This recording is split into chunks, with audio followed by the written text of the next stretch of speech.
CRA alert.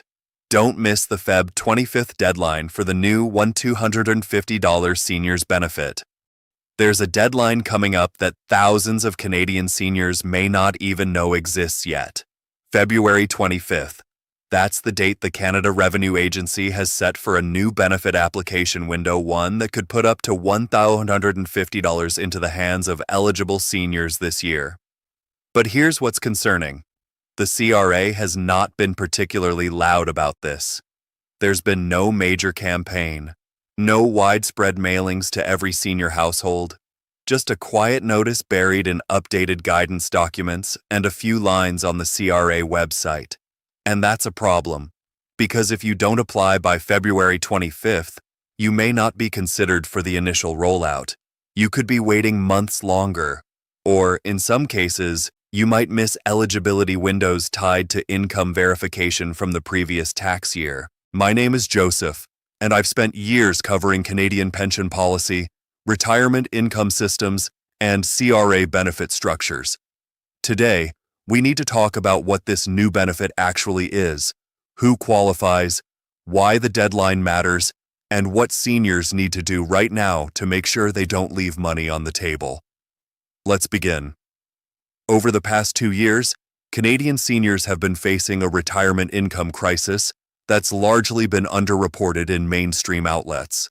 Inflation hit multi-decade highs in 2022 and 2023.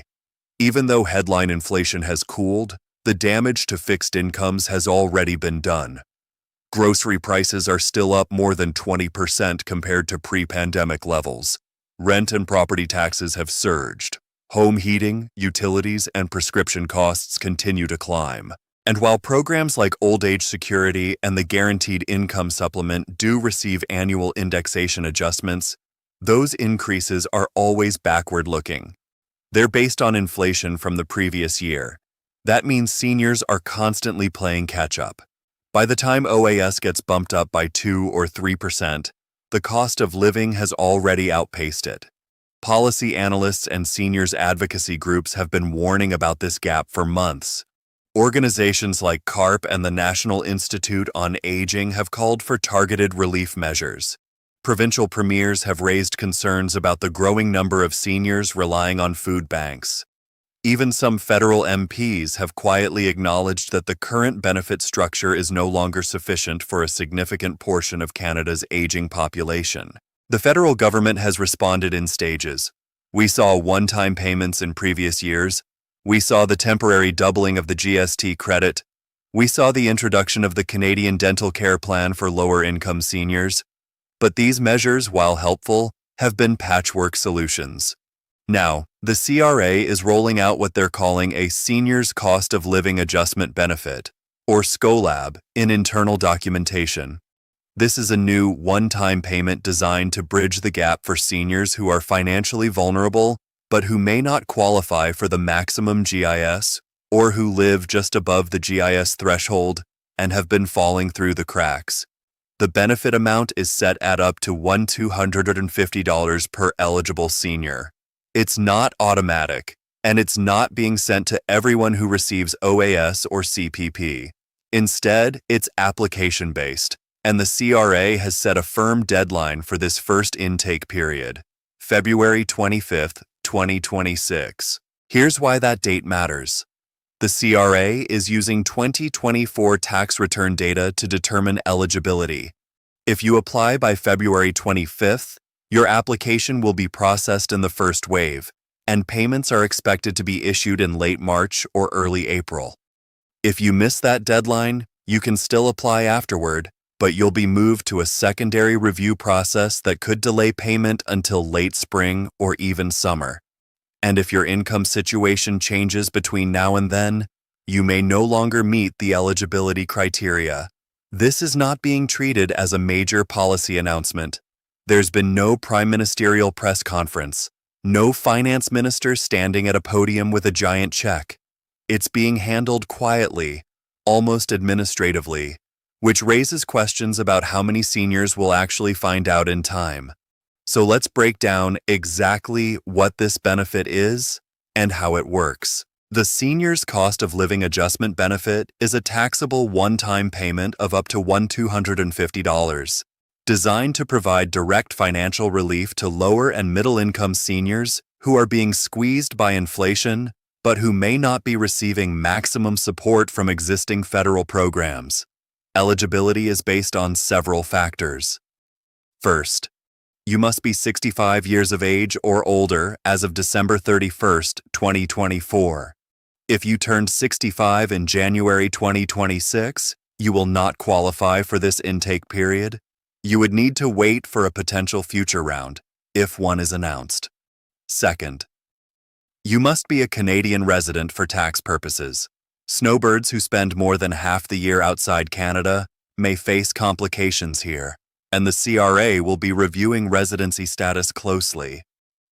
Third, your net income for 2024 must fall within a specific range. The CRA has set the threshold at a net income between $21,000 and $52,000 for single seniors, and between $31,000 and $68,000 for senior couples filing jointly. If your income is below $21,000, you're likely already receiving maximum GIS, and this benefit is not intended to stack on top of that.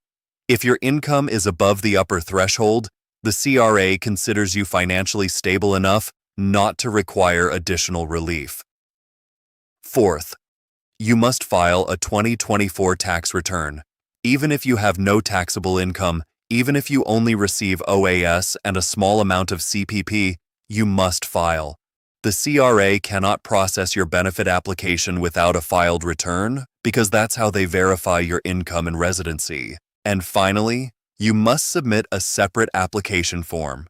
This benefit is not automatic. It will not be added to your OAS payment without action on your part.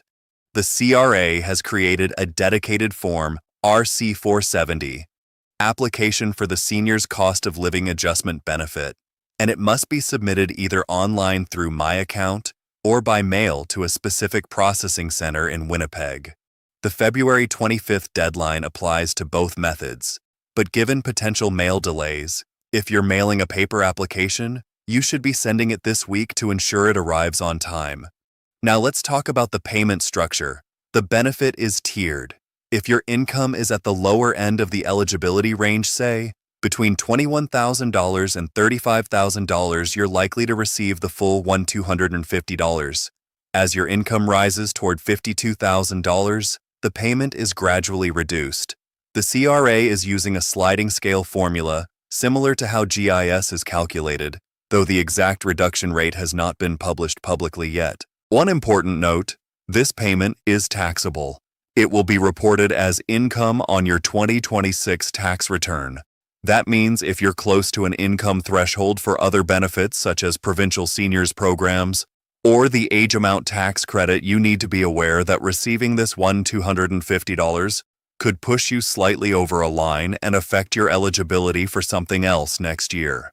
For most seniors, the benefit will still be worth it, but it's something to consider if you're right on the edge of a clawback zone. So who exactly is this benefit designed to help? The target group is clear: middle-income seniors who are struggling but who don't qualify for maximum guaranteed income supplement support. Let me give you a real-world example. Margaret is 68 years old. She lives in Saskatoon.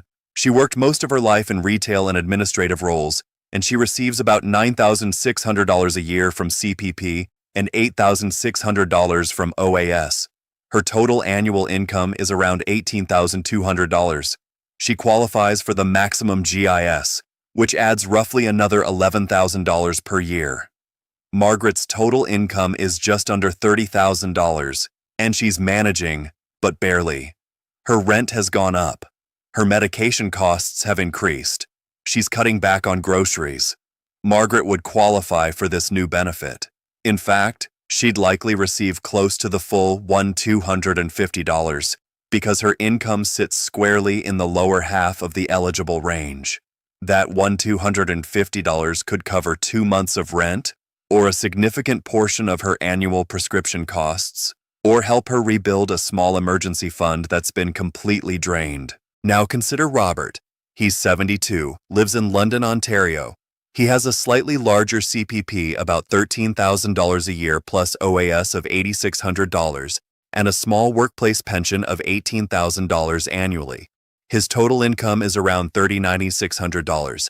He does not qualify for GIS because his income is above the cutoff, but he's not wealthy.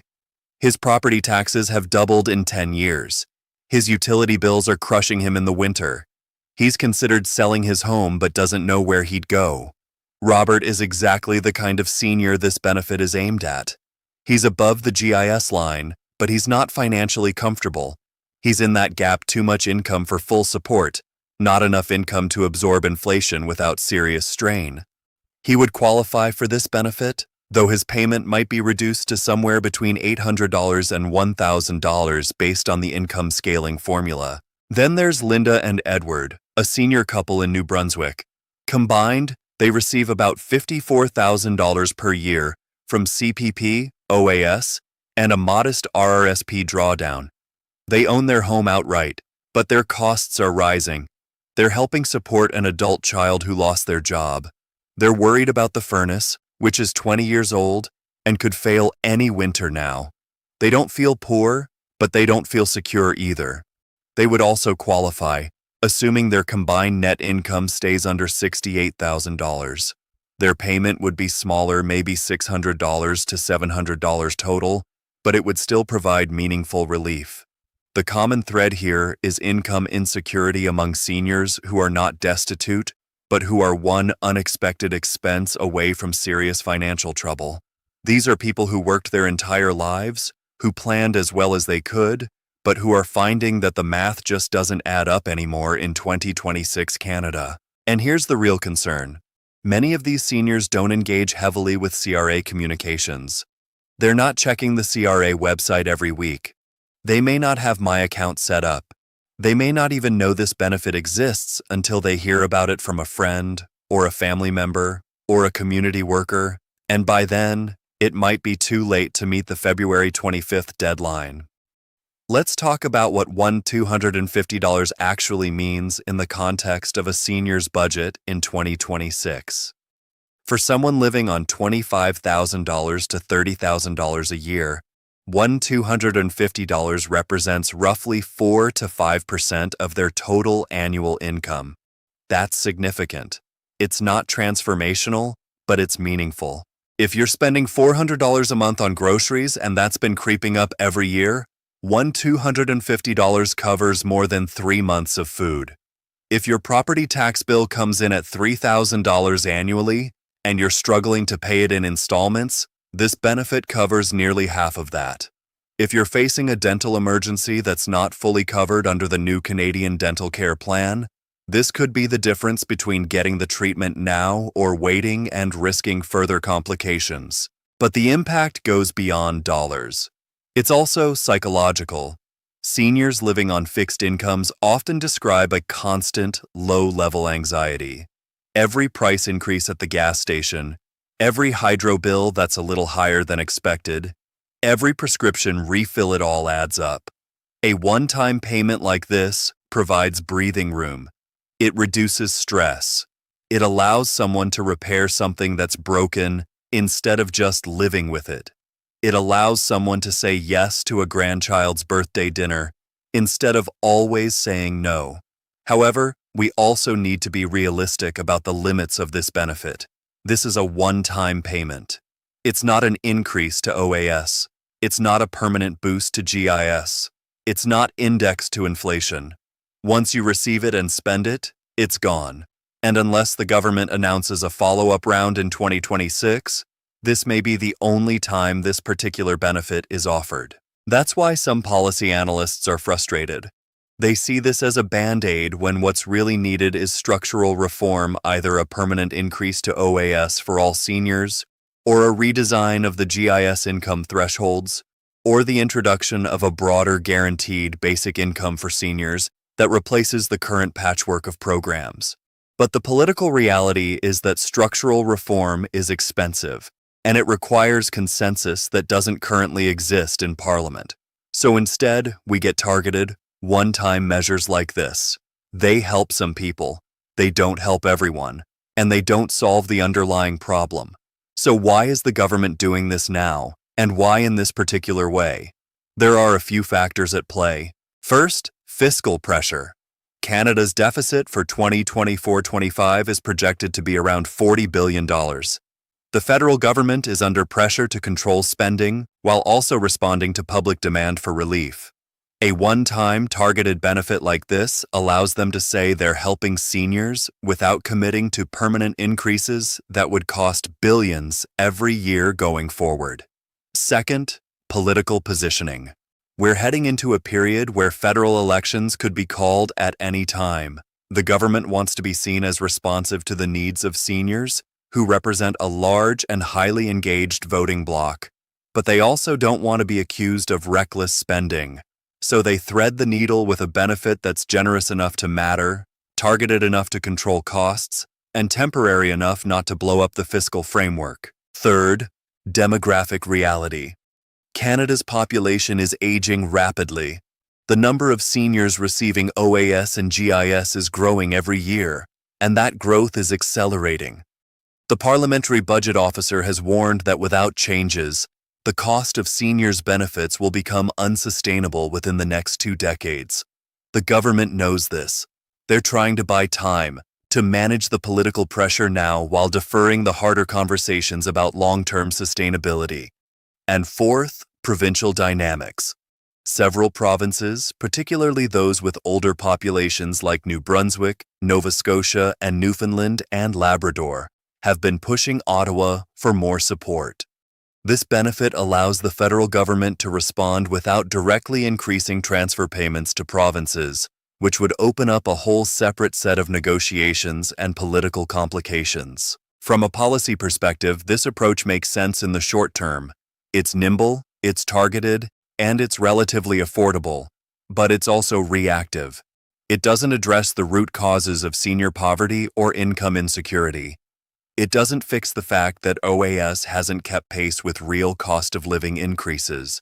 It doesn't resolve the issue that GIS clawback rates discourage savings and part-time work. What we're seeing is crisis management, not vision. And that's a concern for anyone thinking about their own retirement security 5, 10, or 15 years from now. Reactions to this new benefit have been mixed. Seniors advocacy groups have cautiously welcomed the measure, but have also raised significant concerns. CRP, Canada's largest advocacy organization for older adults, released a statement saying that while any financial relief is appreciated, the application-based model is problematic. Many seniors, particularly those with limited digital literacy or those living in rural areas without easy access to Service Canada offices, may struggle to navigate the application process.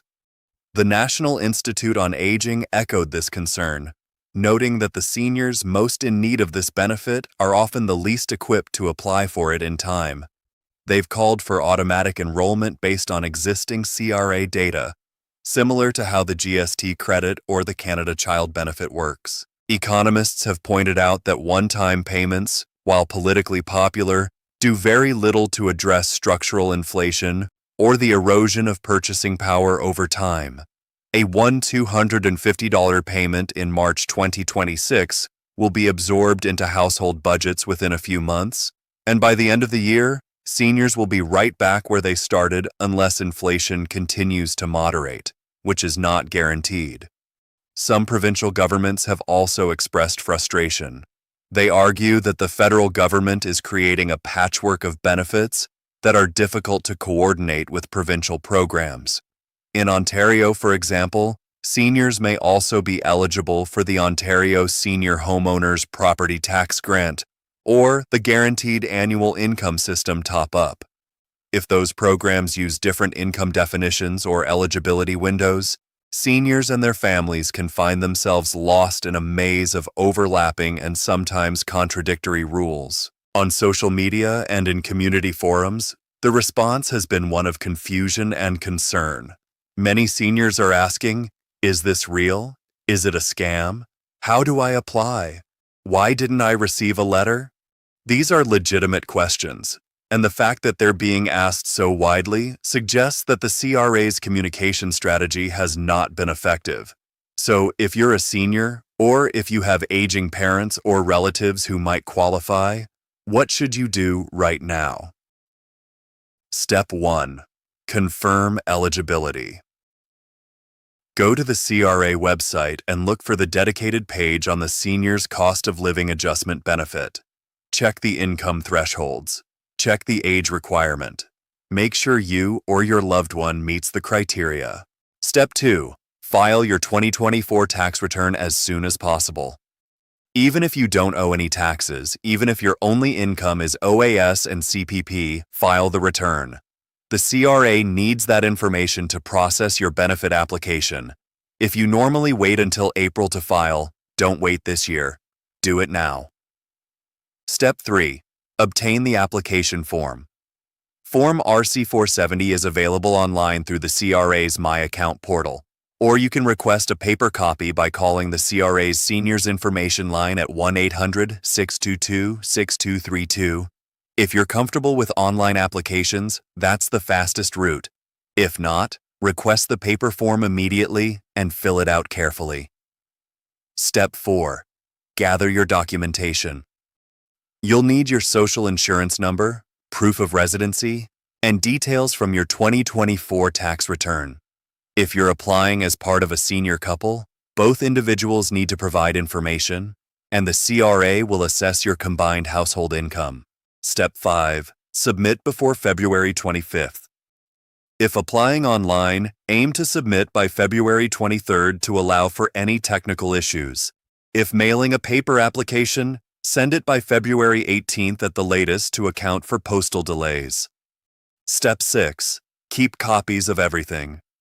Keep a copy of your completed application, keep confirmation numbers if applying online, and keep any correspondence from the CRA. If there's a problem or a delay, you'll need that documentation to follow up. Step 7. Watch for scams. Anytime a new government benefit is announced, scammers move in quickly.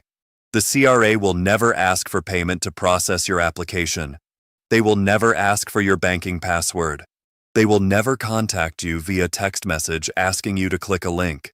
If you receive a suspicious call or email, hang up and call the CRA directly using the number on their official website. Step 8. Help others.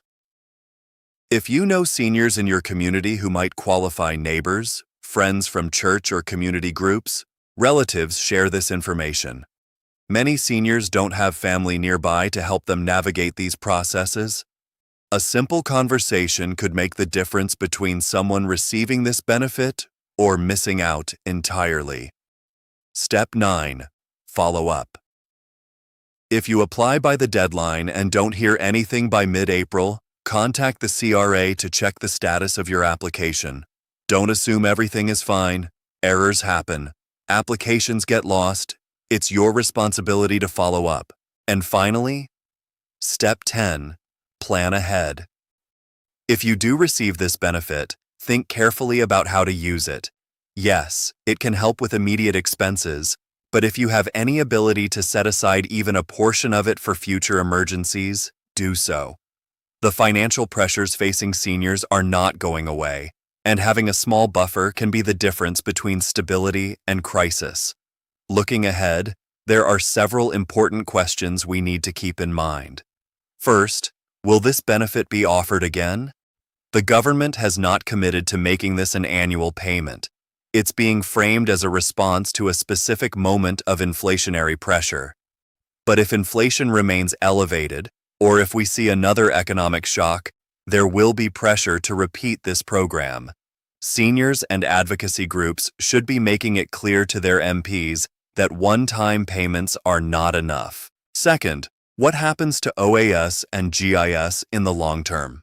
The Parliamentary Budget Officer has projected that without reforms, the cost of these programs will grow from about $70 billion today to well over $100 billion by 2035. That's not sustainable without either tax increases or cuts elsewhere. We need to be having an honest conversation about how we fund retirement security in an aging society and that conversation is not happening at the level it needs to. Third, how will provinces respond? Some provinces may introduce their own complementary benefits. Others may push back and demand that Ottawa do more. The lack of coordination between federal and provincial programs creates confusion and inefficiency, and that's a problem that affects seniors directly. Fourth, what role will automation and digitalization play? The CRA is moving aggressively toward online-only service delivery. That's efficient, but it leaves behind seniors who don't use computers, who don't have reliable internet access, or who simply prefer to deal with a human being. If future benefits are only accessible online, we're going to see significant portions of the senior population excluded. And finally, what does this tell us about the broader trajectory of social policy in Canada? Are we moving toward more universal programs or more targeted ones? Are we prioritizing simplicity and accessibility or cost control and means testing? The answers to these questions will shape not just seniors' benefits, but the entire social safety net for decades to come. Here's what we know for certain. There is a new benefit available for eligible Canadian seniors. It's worth up to $1,150. The application deadline for the first intake is February 25th, 2026. If you or someone you know might qualify, action needs to be taken now. This is not automatic. It requires filing a tax return and submitting a separate application form. The CRA has not done a strong job communicating this, and many seniors are going to miss out simply because they didn't know it existed. This benefit is not a solution to the deeper problems facing Canadian retirees. It's not going to fix the affordability crisis. It's not going to make up for decades of wage stagnation and inadequate pension coverage. But for the seniors who qualify and who apply in time, it will provide real, meaningful relief. And in a time when every dollar counts, that matters. If you found this breakdown helpful, please subscribe to this channel. Share this video with anyone you know who might be affected. Leave a comment if you have questions or if you've already started the application process. I'd like to hear how it's going and whether you're running into any obstacles. The reality is that navigating government benefits in Canada has become increasingly complex, and seniors are often the ones left trying to figure it all out on their own. We need to do better, but in the meantime, we need to make sure that the people who are eligible for help actually receive it. Stay informed, stay proactive, and don't let February 25th pass without taking action if this applies to you. Thank you for watching. I'm Joseph, and I'll see you in the next one.